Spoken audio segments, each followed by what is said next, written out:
Welcome, everyone, to another episode of It's a Wrap with Rap. I am your host, Ron Rappaport. I would like to thank all of our great listeners, viewers, supporters, and sponsors for helping to make this podcast such a success. The podcast is being heard and viewed in all 50 states, all provinces of Canada, and over 70 countries around the world on all major platforms and the podcast website. Please visit our website, itsawrapwithrap.com, to find all the episodes, previews of future episodes, and find products from our sponsors.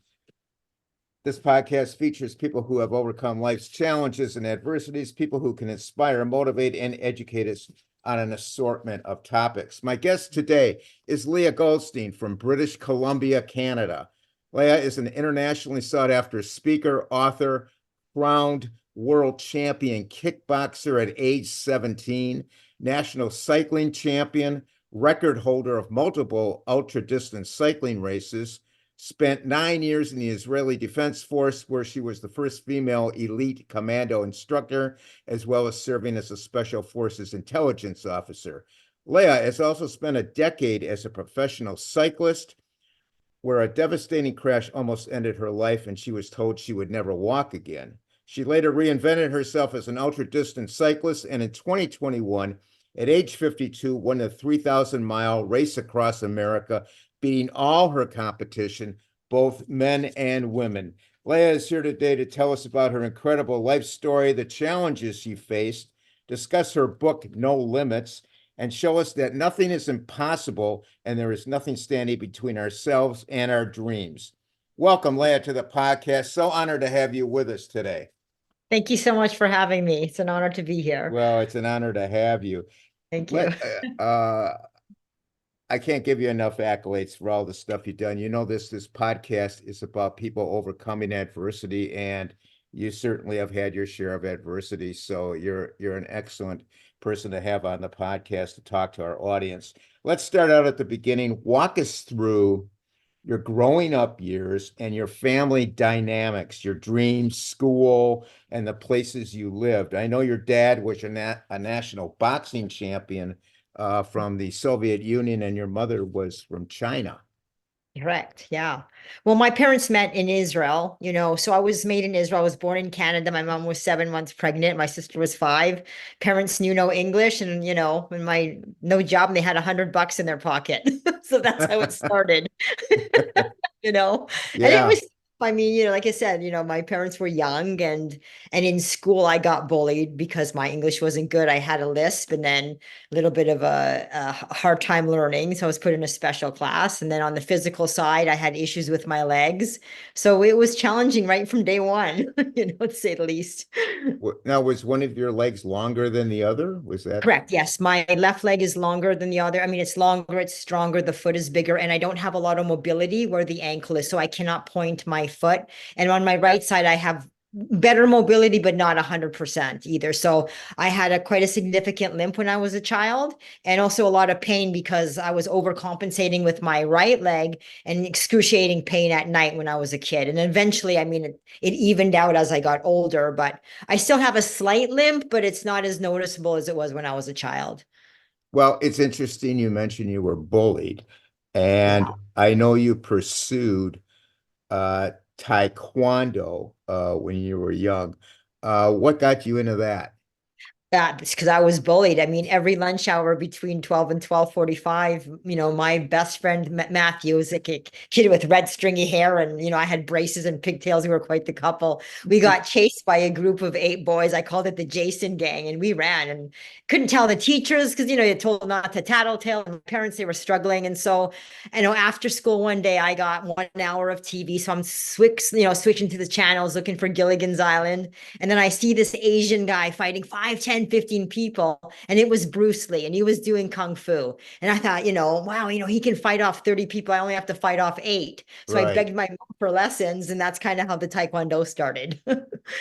Wow. Now, I know you being a little modest, but you got bored with the taekwondo Yeah. and you progressed to kickboxing, Yes. which is not an easy sport. I'm a little familiar with kickboxing. Yeah. How did kickboxing come into the picture? Well, I did. I was a second degree black belt. And my father, as you know, as you had mentioned earlier, was a boxer. So he taught me the skills of boxing. So you mix Taekwondo and boxing, you get more of a kickboxer.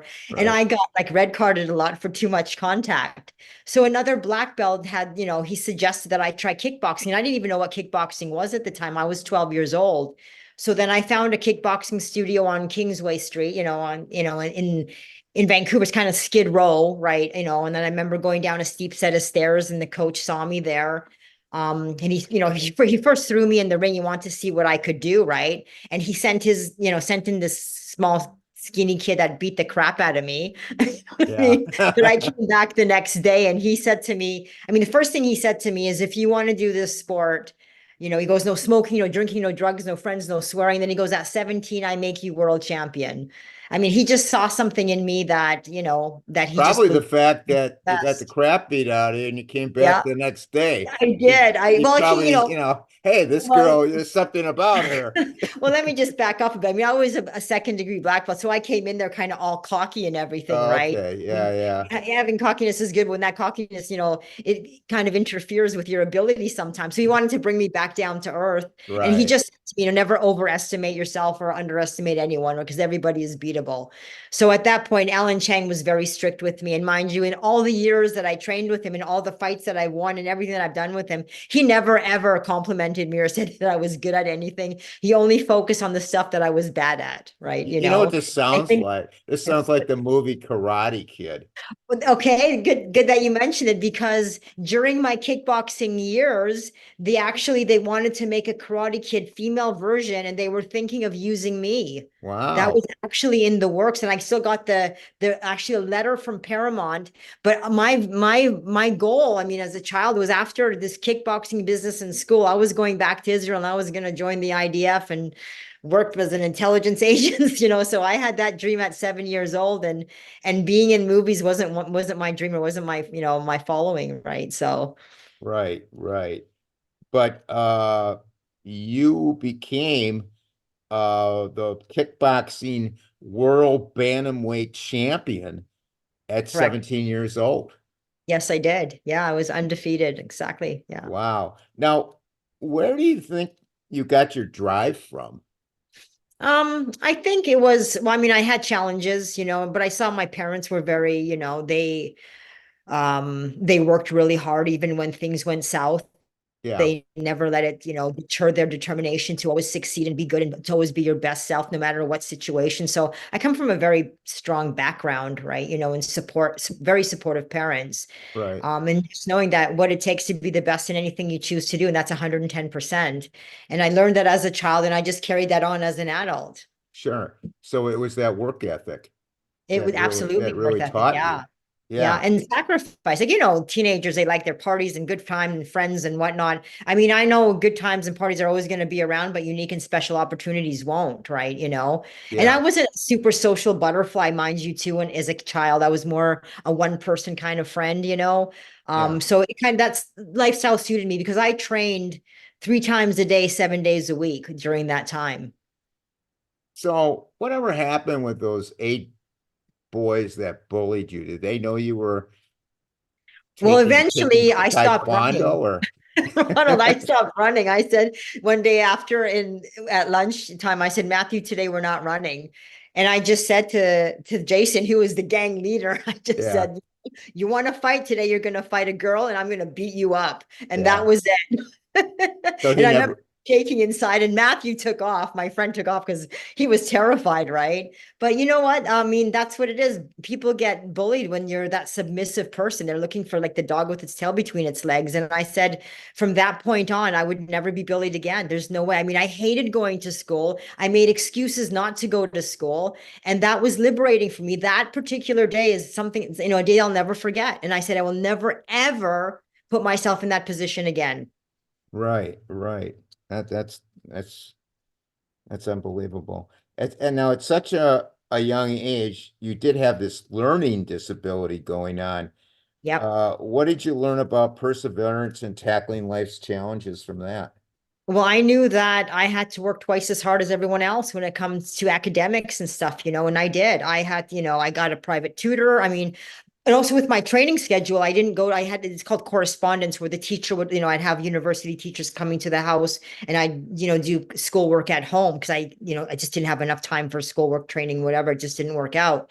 But I ended up graduating with honors and it was really hard for me. And I had to work, like I said, twice as hard, but I was determined, to have good grades and to do what I had to do, even if I wasn't, academically talented, like, I was athletically talented, right? Yeah, absolutely.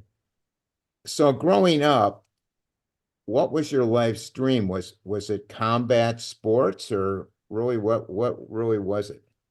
Well, I mean, Taekwondo was my life. I mean, when I joined, I was obsessed with it. I joined when I was almost 10, just before 10 year. And I trained and I was 24/7. That's all I thought about, when I was that age. And then when I got into the kickboxing, that's all I thought about because I wanted to be the best in the world, right? And I Right. worked with a really strict coach and I saw the progression. It was just something that I was obsessed about. But I knew that there was an end to it, right? The world championship would be my finish line. So, but I was determined to get and to be the best in the world at that sport. Well, didn't you have kind of a dream about being kind of a James Bond type person? Oh yeah, that was from 7 years old, but I never told anyone because spies don't talk. You know. Yeah, Right, no, right. I mean we have a close connection to Israel. We went every summer, and I said I had a connection to the country. My family is involved in the government work and police and military. So I just felt like it was something that I was intrigued. It felt like something I was born to do and I was meant to do. So I knew I was going to go back after I graduated.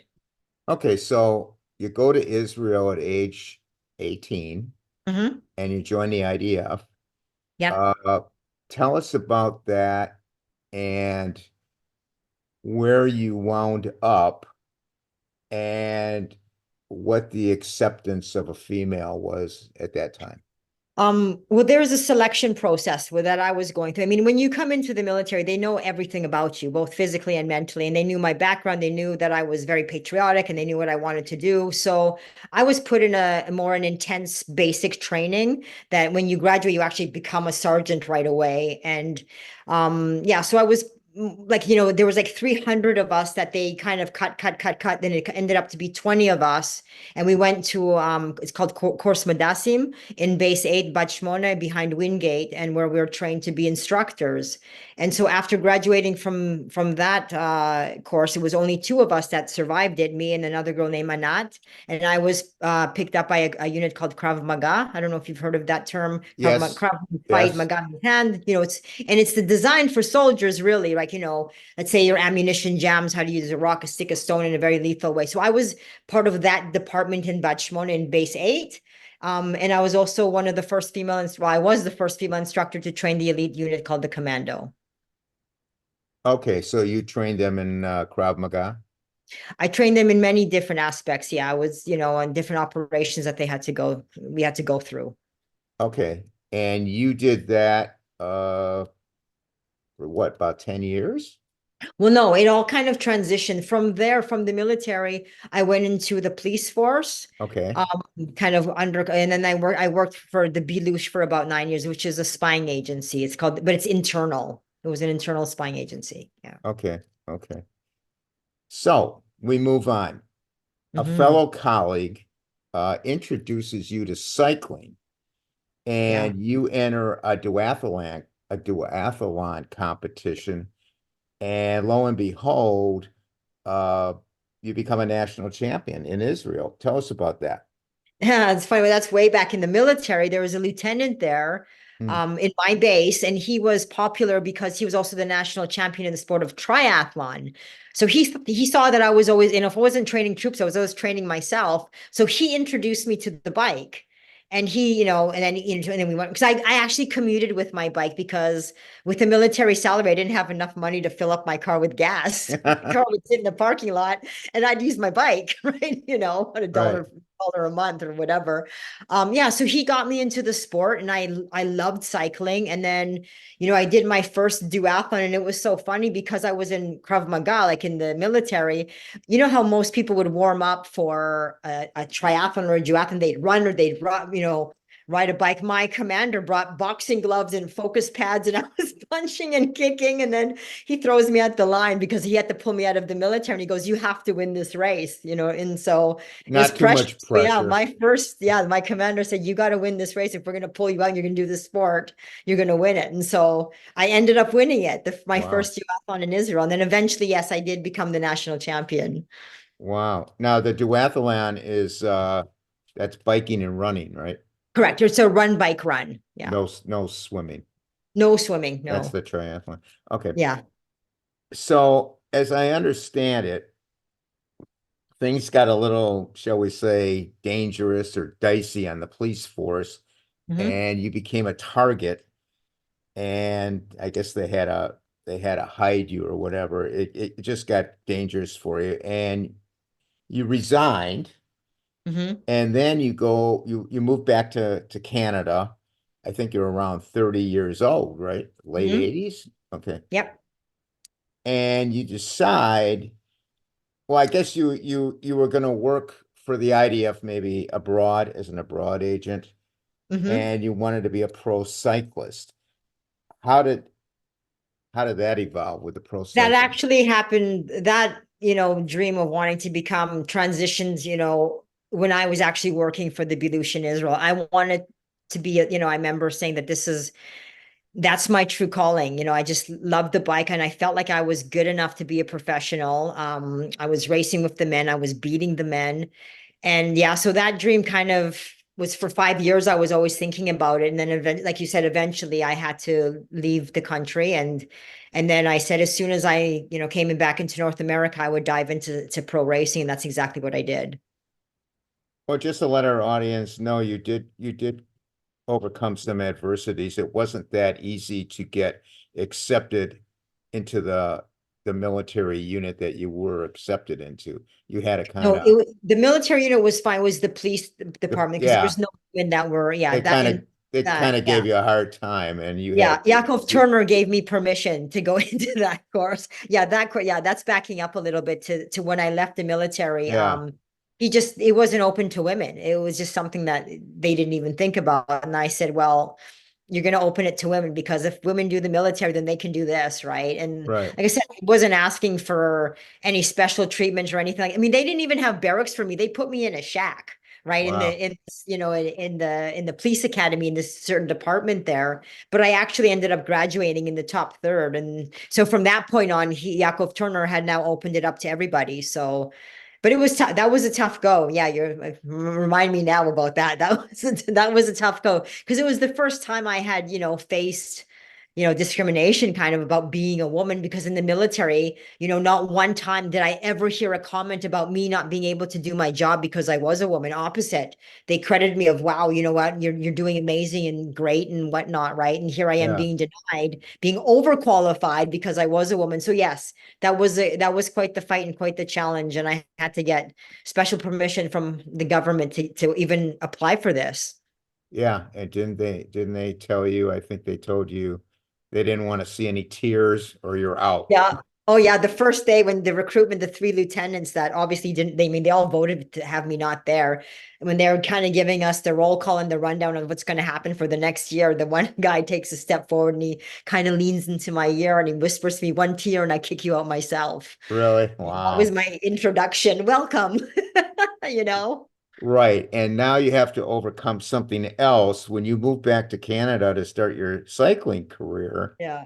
people discouraged you, didn't they? They Oh, told you, well, I mean, listen, I was 30 years old. The federation said I was too big to be a climber, too small to be a sprinter. I'm 30 years old. I'd missed the boat. It's never going to happen for me. That was right from the beginning. Like 30 years old, you're a grandma, you're Safta. You know what I mean? right.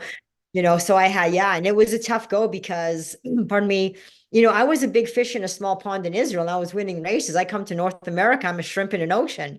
Yeah. And I got beat up pretty bad as a pro cyclist. I mean, I wasn't as talented as I thought I was.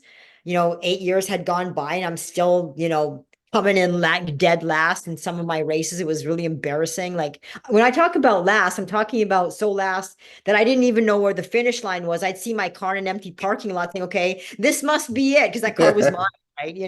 I mean, that's Wow. how fast I would come. Yeah, But I but was determined to be this pro cyclist, right? And I basically proved that you don't need a gift in anything you choose to do in order to excel. We all have the gift called the gift of work. I worked my butt off, and at the age of 38, I finally reached, the peak of my career and becoming one of the best cyclists in the world. you never gave up.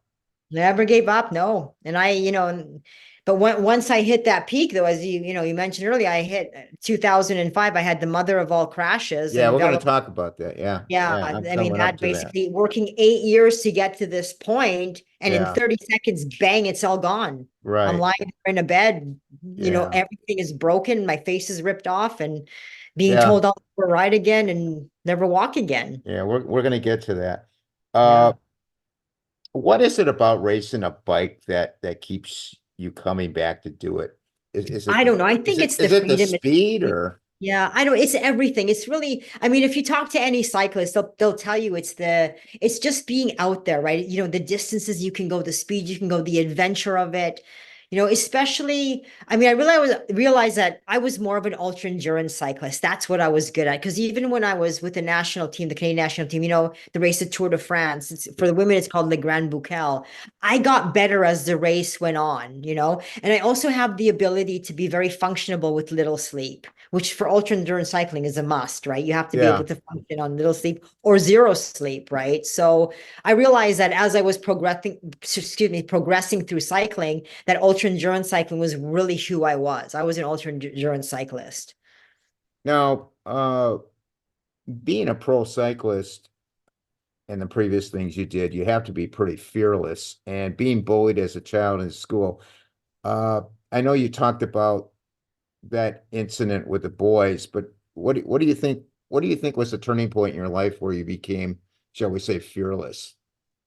Um, I'm gonna say it's just an escalation of things. You know what I Uh, mean? Like, I mean, the big lessons I learned in everything that I did, from taekwondo to the kickboxing to the military to the especially in the police. I mean, I got beat up pretty bad there. Like, people did not want me to be in there. And, they tested me and they did everything they could to mentally crack me. And when I talk about mentally crack, I mean, people don't understand the difficulty of the IDF, what you go through mentally, right? And right. times that by 10, you know what I mean? And not having much support. I mean, when people saw that I meant business, I wasn't going anywhere, no tears were coming out of these eyes. I started build my own military behind me of that support system. But having that kind of strong foundation, nothing can crack you at that point. So I think it stems from that.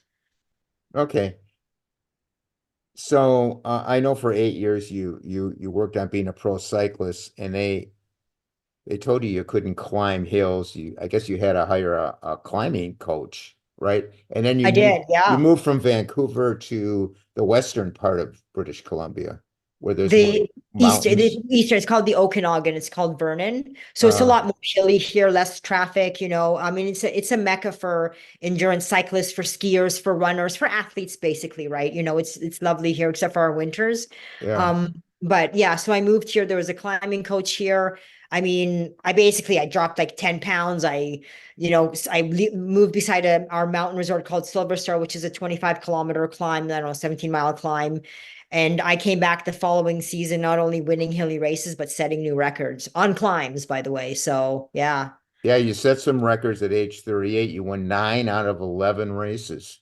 So yeah, things were looking up. yeah. Let me ask you this. What is the scene like racing against your competitors? Are they using questionable tactics, uh, such as what happened to you at the French Cup race, where I understand somebody slammed their elbow into your arm and you flipped off the Yep. bike and you fractured your vertebrae? I mean, is that Yeah. something that goes on in those in Oh, that pro cycling world? that's a tough question. I don't want to badmouth the sport or whatever, but you know what? The pressure to win is so great. You know what I mean? Like, for your sponsors to carry on for the following season, you need to be on the podium. So sometimes, people do nasty tactics or they'll play a little bit dirty to take out a rider who has potentially the ability to win a race or whatnot, right? So yeah, there was some tough goes there, and like I said, it's because of the pressure that they put on you because you can't win a race, you don't have a job next year, right? Yeah. So people will do things that they shouldn't to take out riders. Sounds like NASCAR a little bit. It's I don't know. I've never done NASCAR, but maybe. Well, it's just a questionable thing. Uh, Yeah. so anyway, you have, we're getting to it, what is called the mother of all crashes Yes. in Oregon in Yeah. 2005 doing the Cascade Classic. Yes. Talk about that and how you persevered through it. I know you were going like 60 to 80 miles an hour downhill, and just tell our audience what happened. Well, I mean, it's funny. I was using that race as a tester race because I had all of a sudden at that point, I had kind of reached the peak of my career and I had all these contracts and I wanted to do one more race and see really what my climbing ability was because there was a German rider, an American rider there, and they were superb climbers. So Bend, Oregon, 3-day race. The first stage, there's a long climb, and I knew the contenders would take off, right? And as I predicted, they take off, and I follow suit. And I was the only rider out of like 100 riders who could keep that blistering pace up this climb. But when you go up, you must go down. So we start descending, and like you said, on those bikes, like in the Tour de France, they're going up to 80 miles an hour. So we start descending, we're getting faster and other riders are starting to catch up with us. So the group of cyclists is called the peloton, right? So the peloton is getting bigger.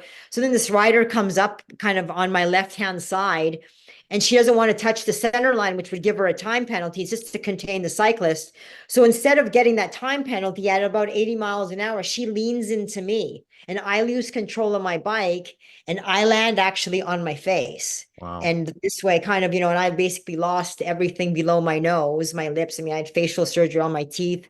My arm was dislocated back there from the friction of the fall, my first layer of skin. Most of my bones, my ribs were busted, my hips were busted, legs broken. I mean, it was like taking a pretzel and just stepping on it. And yeah, I mean, I remember waking up in the trauma unit, whatever, completely bedbound. And I saw my father, my sister, and a family friend at the front of the bed, doctors on one side, nurses on the other side. And the diagnosis wasn't good. Like I said, they said, that's it, your career is over. And it's questionable about your ability to ever walk properly without a walker or cane. Wow. Yeah. So it was not good. No. Not good. Uh, so I'm just going to reiterate for the audience what happened. It was a broken rib cage. Your pelvis was shattered, broken hip, broken fingers and toes, broken teeth, Yeah. skin ripped and burned off your head to toe. You're in Mhm. the hospital. Well, you were life flighted to the hospital, Yes. Airlift. and you were in the hospital 2.5 months, Yeah. and you were told you were never going to walk again without a cane. Yeah. Uh, Again, you're Leah Goldstein. You probably said to yourself, I'm gonna walk. Oh, I worked too damn hard. I worked too damn hard to say 8 years. I'm not You're not going listening to to tell me these I'm not going to guys. do it. Yeah. No way, man. I made a promise to myself. I said, I don't care how long it takes, the pain I'm going to go through. I'm going to get back on that bike. I'm going to race again, and I'm going to come back even stronger than I did before all this happened. And the only thing I could do at that point, honestly, was contract my abs. I couldn't do anything else. But every day I did something today that I couldn't do the day before. And as hokey pokey as this may sound, being in that positive mode, Yeah. I could feel my body starting to bind. I was getting stronger. And I really, really worked my butt off. I really did. So you're talking a little bit about rehabbing. Hmm. Uh you were you rehabbed and you were race ready in 8 months. You Is that bet. correct? That's exactly it. I mean, listen, on day 3, I begged them to find they didn't have a wheelchair, so they gave me some broken wheelchair or whatever.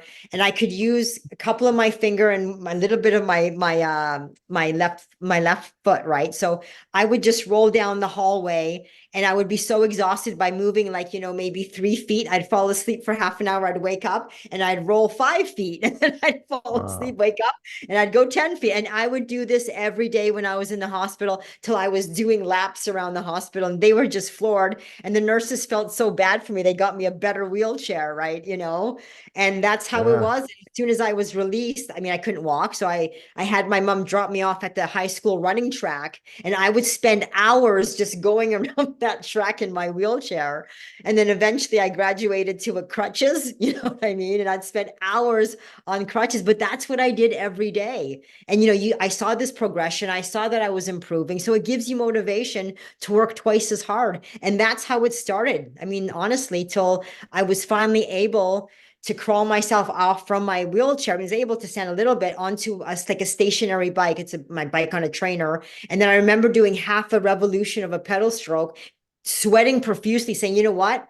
This is the best day of my life. I'm going to get back on. I'm going to race again. Right. I mean, but it was, like I said, it was a lot of hard work every day. I was obsessed with getting back on my bike and healing myself. And honestly, what was the hardest part was the flashbacks, was the mental, that mental image of what had happened, of all the riders, falling on me. And, as I'm lying there, I was also holding pieces of my lips because everything was ripped right off. Right.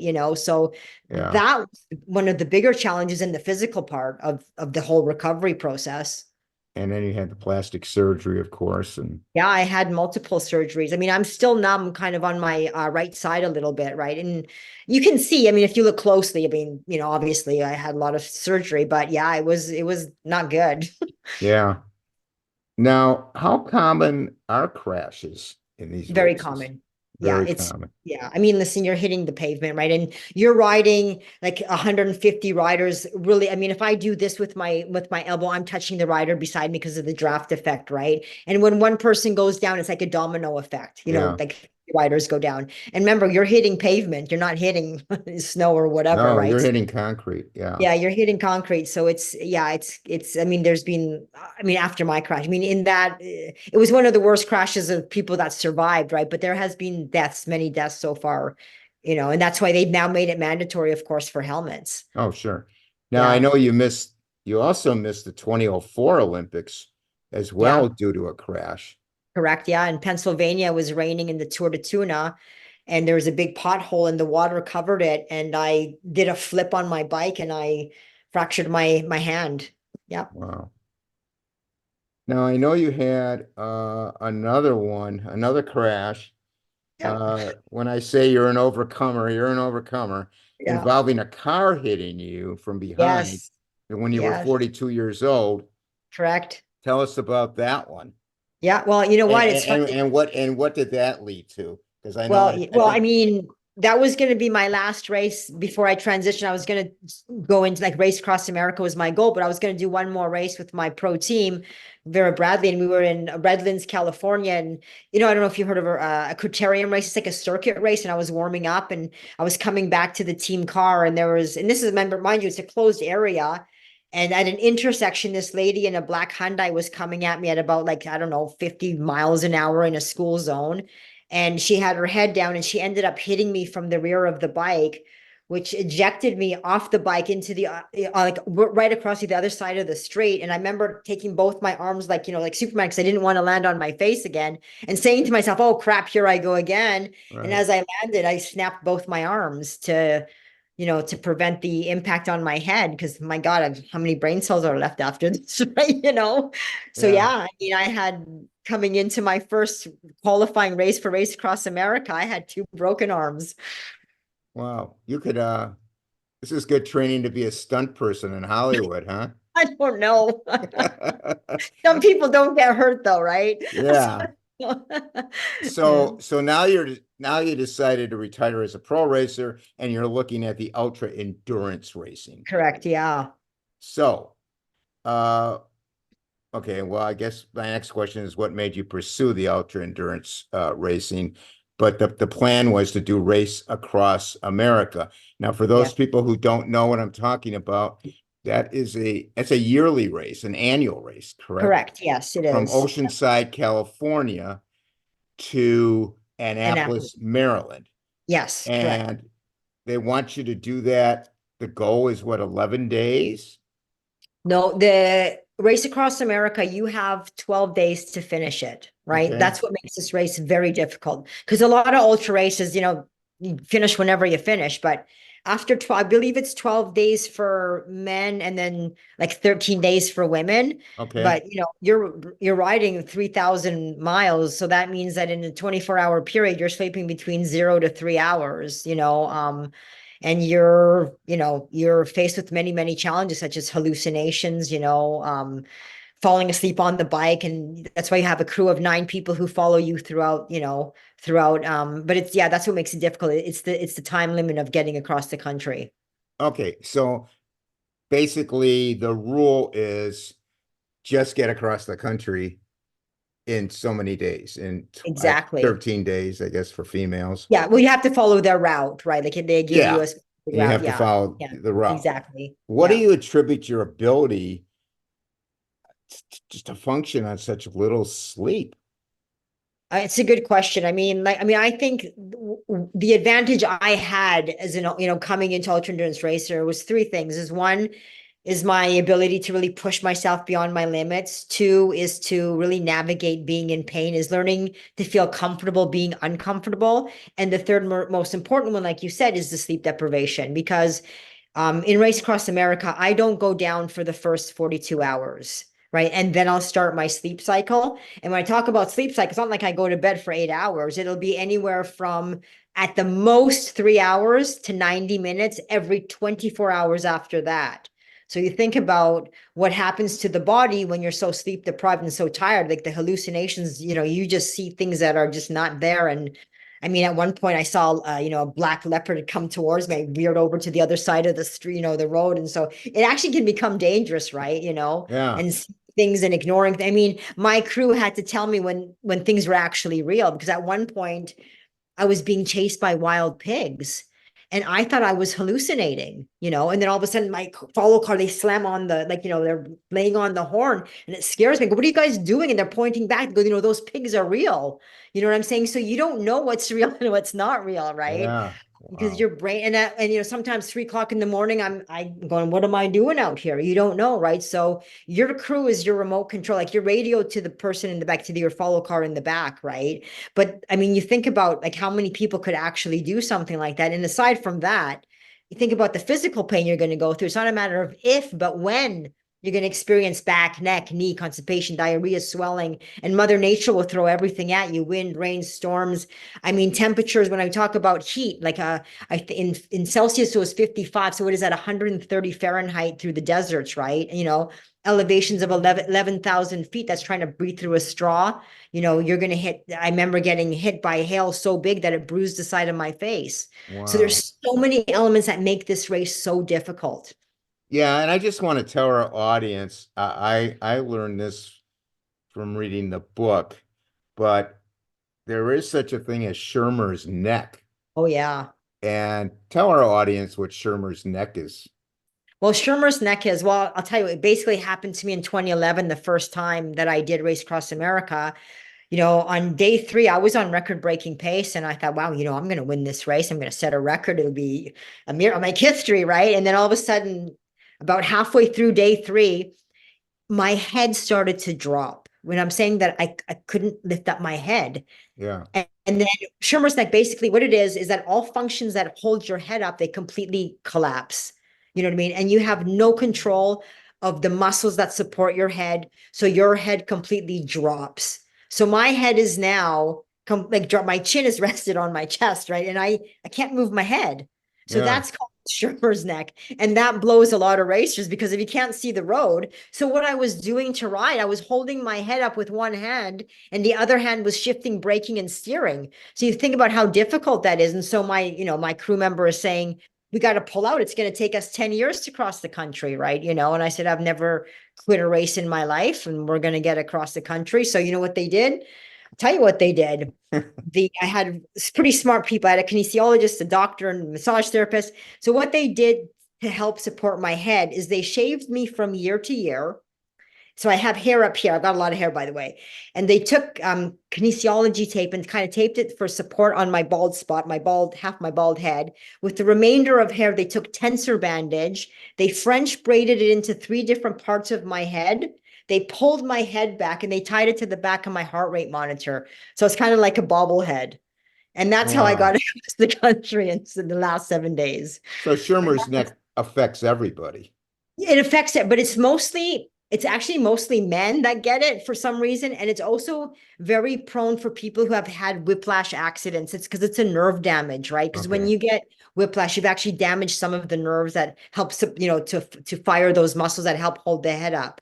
So as you know, because of the crashes that I've had, I'm no strangers to crashes. So I'm very prone to that. So now when I start races, I'm already pre-taped and pre-whatever, my head is already held back on my heart rate monitor at the start of the race to help support me throughout. So that seems to work for us. And of course, extensive like neck exercises too. So Yeah. yeah. Wow. Okay. So I know you took a break and you did marathons and speaking engagements, Yeah. duathlons. You wrote the book. Let's talk about your book. It's titled No Limits. What prompted you to write it, and what do you hope the readers learn from it?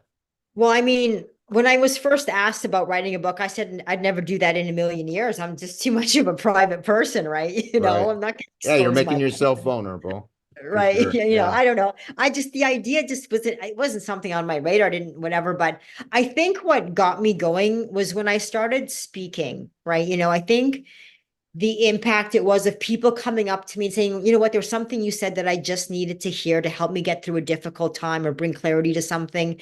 And being responsible for helping others was something that I had never felt doing anything else for myself.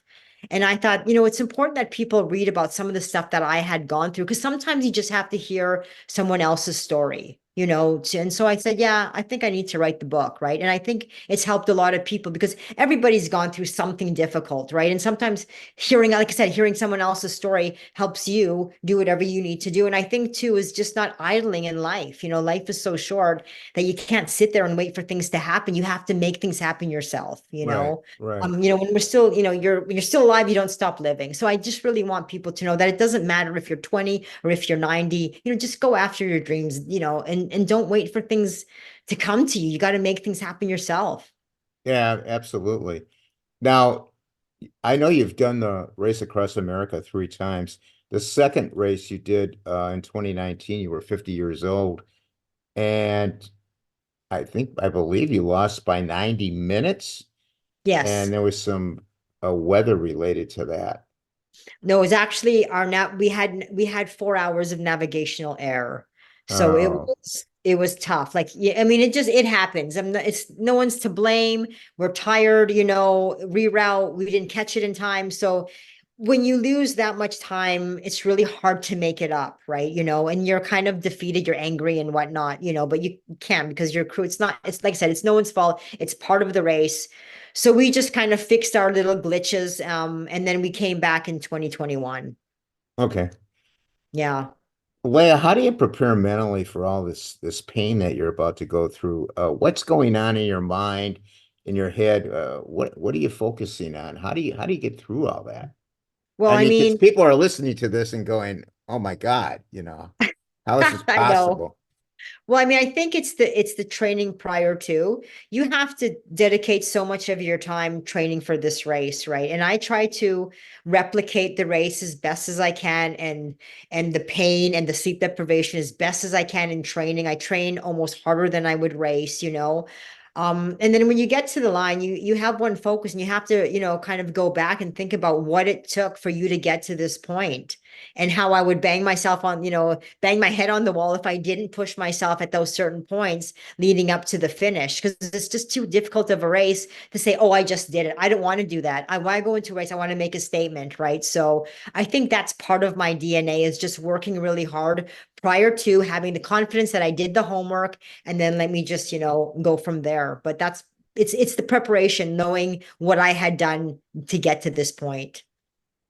Let's talk a little bit about that about your crew. What exactly, tell us a little bit about the crew, who they are, and what they're responsible for. I mean, when I say that I won Race Across America, it's not an I won, it's we won Race Across Yeah, America. Because without your crew, you're not going anywhere. I mean, they're responsible for everything, for your navigation, for your safety, for your bike mechanics, for your nutrition, for everything to motivate you when you're going down, to push you when you just don't want to be on your bike anymore. Because you're going through a wave of emotions, right? I mean, right. at one point I was so frustrated because the road was bumpy. I took my bike and I threw it in a bush, and I'm standing in the middle of the highway, right? So Yeah. they have to kind of, calm you down, pull out another bike and go They carry gotta on. walk you off the ledge. Exactly, right, Yeah, so yeah, I mean, they're not eating well, they're not sleeping well, and it's hard to find a group of people that can tolerate each other in a car for 12-hour shifts, for 10 days or 11 days, right? So it's hard to find that combination, but your crew is your lifeline. I mean, without them, you're nothing. And it's just that, I mean, honestly, I'd rather to be a racer than to be a crew member, right? Because it's so difficult, especially the crew chief, the person that's responsible of navigating the whole thing. Because this is a year process. It's not like, well, I'm going to decide in 4 weeks that I'm going to go do RAAM. You're right. deciding about this race 2 years out or a year out at the minimum, right? Yeah, So, right. yeah. Now, 2021, you do the race across America. Your goal was 10 days. Tell us what happened. I know you completed the race and I think you made some history there. Well, yeah, it's funny. I mean, of course, I wasn't the favorite to win. The favorite to win was a man from the United Kingdom. There was a guy from Denmark, and then another American gentleman. Those were the three guys that were kind of the contenders to win. But in that year, I don't know if you remember that we had the heat dome. It was incredibly, incredibly hot. In the desert, as I mentioned earlier, it got up to, I think, it was 130, like 55 Celsius. It was Wow. so hot that I couldn't even touch the cockpit of the bike. I had to douse it with water. The Danish guy, his Garmin, the computer, the top started to melt. I mean, Wow. I burnt myself through my jersey. The heat was unbelievable. I mean, I was surprised. I was waiting for my tires just to blow, right? And Yeah. because of the intensity of the heat, that was the lowest RAAM finishers the race had ever had. Only three people finished that race. Wow. Three That's it. people out of how many? Out of, I think there was, I think 75 of us, and Wow. even the teams, like very few teams had, and this is teams where they rotate riders. I mean, it was the lowest they've ever had, right? But yeah, I actually ended up coming in, of course, not 10 days because it was just too hot to ride as fast as we wanted to. But I was the first woman to win the race in 39 years. The second rider came in 17 hours after me. And then the last rider came in an hour after him. So yeah, that was it, 2021. Okay. So you completed the race, I believe, in 11 days and 3 hours. Yeah. Okay. Uh, will you do it again? Yes. Wow. Yes, I would. But And what? the only way I would do it again, I mean, my best RAAM so far is 10 days and 4 hours.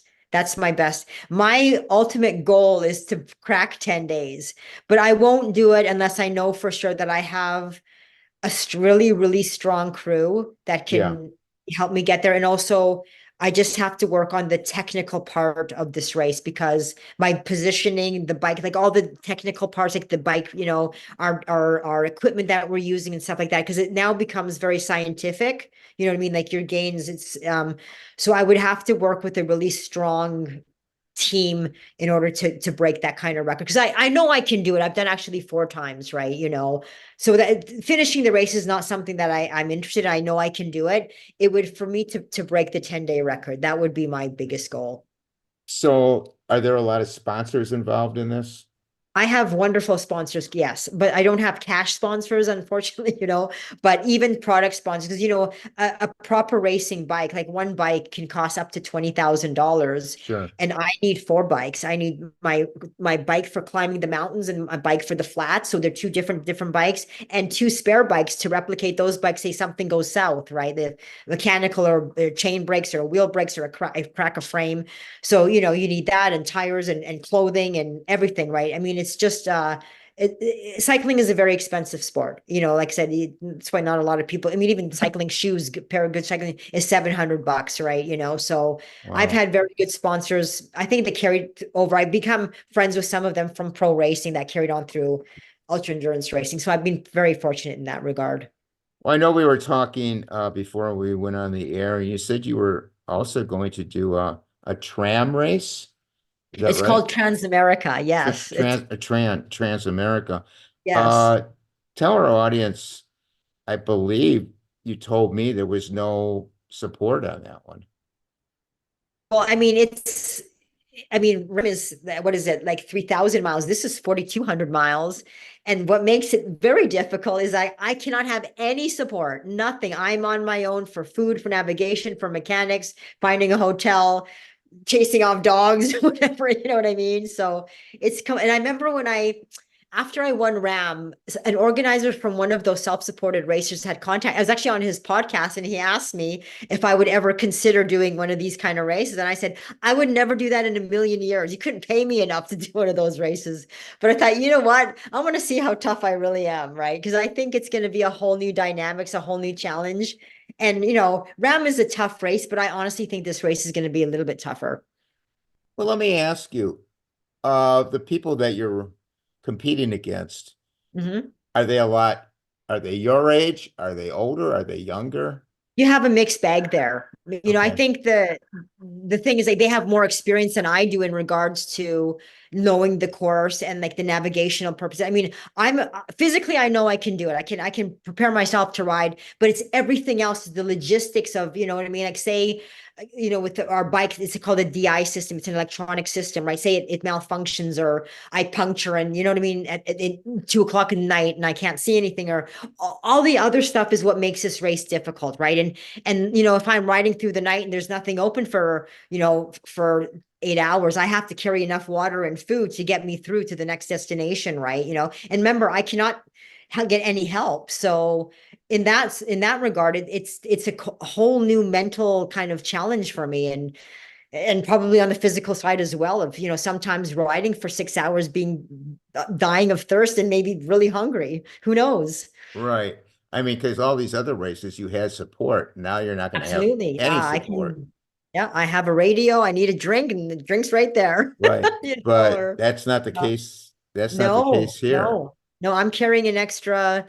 I'm hoping a little bit under 30 pounds, but you still think about carrying an extra 30 pounds, through 4,200 miles. That's a lot, So you're right? talking about food, water, Well, food, my med change of clothing, my tools that I'll need, my battery packs for my lights, everything adds up, right? So, but I'm working with a good coach. My coach is Greg Ranges from Sports, and he's worked with athletes who have won this race. And so yeah, I'm with some I'm in good hands, put it that way. So if we, uh, whoever wins the race, is there a lot of money involved? There's Is nothing involved. You got bragging rights. That's it. That's it? That's it. Okay. Yeah. That's even in Race Across America, you get a jersey, so That there's, so it's like running a marathon. You get a t-shirt yeah, you get a t-shirt. and a Exactly. medal. Maybe a water bottle. Or do they give you a medal? Yeah. I mean, yeah, you do. You get nice. I'm being silly here, but you get nice medals and I mean, it's just, you don't do it for the money. There's just not enough sponsors or whatever. Yeah. Yeah. But and yeah, so like I said, it's just something, it's a fringe thing. People, you get all the cuckoos out there who do this kind of thing, but it's for the love of the sport. That's what people do Right. it. So what projects are you working on now, and what's next for you? Well, of course, Yeah, Transamerica is coming up. besides We that. got a contract with our the No Limits documentary. We've signed with JRB Productions in Los Angeles, so we're almost complete with them. They're hoping to sell it. And of course, my speaking, that's what I'm doing. I'm on the road. When I'm not racing, I do my speaking rounds. You're doing motivational speaking, Correct. Yes. Yes. and how's that been going for you? It's been going good. I mean, I had a little blip, as you know, just because of the situation in the Middle East. I was uninvited to an event which caused a big stir and in the media. But because of that, I was actually, a lot of inquiries that happened after that. But I'll be quite honest with you, it's been kind of quiet because of the situation that's happening. Yeah, okay. Um, Uh, what advice do you have for people stuck in a rut that want to make a change in the course of their life and they're just not doing it? And what advice can you give them? I mean, what the heck are you waiting for? Like, we're not getting any younger and you just don't want to have any regrets. I remember the biggest impact too of me saying, is just live life to the fullest is my grandmother. She got cancer, at quite a very young age, and she so just didn't want to die. You know what I mean? And I remember her sitting, and she was a big babushka Russian grandma, and she was down to 90 pounds. And I remember her sitting there, and I knew that was going to be the last time I'd ever see her. And she was like pointing her finger at me, saying, you never want to be sitting on your deathbed saying the words "I wish" or "what if." And those words coming from her hit me like a brick building. And I said to myself, I will not, I will never say the words "I wish" or "what if" when I am sitting on my deathbed, So Right. I think it's important that, when you are healthy and you don't realize how lucky we are that we can do the things that we do, and people who are dying to do the things, but they can't, that should be motivation enough to get off your butt and do those things and live life and be happy. And it says again, is never having any regrets. Yeah, good advice. Good advice. Leah, if people want to contact you, how do they go about doing that? Oh, the website, leahgoldstein.com, or through Facebook. That's probably the best. Absolutely. Okay. Okay. I want to thank you so much for being on the podcast. You're truly an inspiration for all of us. I want to wish you good health Thank you so and much much. success going forward in all your endeavors. And once again, I really appreciate you coming on the podcast. It's been a pleasure talking to you. Thank you. It was a pleasure. Thank you so much, Ronald. Yeah, thank you. Okay, and comments and suggestions for the podcast, you can email me at it's a wrap with wrap at gmail.com. Facebook, it's a wrap with wrap. We have about 2,000 members in our group. Instagram, it's a wrap with wrap podcast. We're on X or Twitter at rapper, WRAPPER 130. Website is it's a wrap with rap.com. All the episodes are on there. YouTube, everything's on YouTube as well. It's a wrap with Rap, the podcast uncut. I want to thank everyone for listening. Please stay safe. And for now, it's a wrap.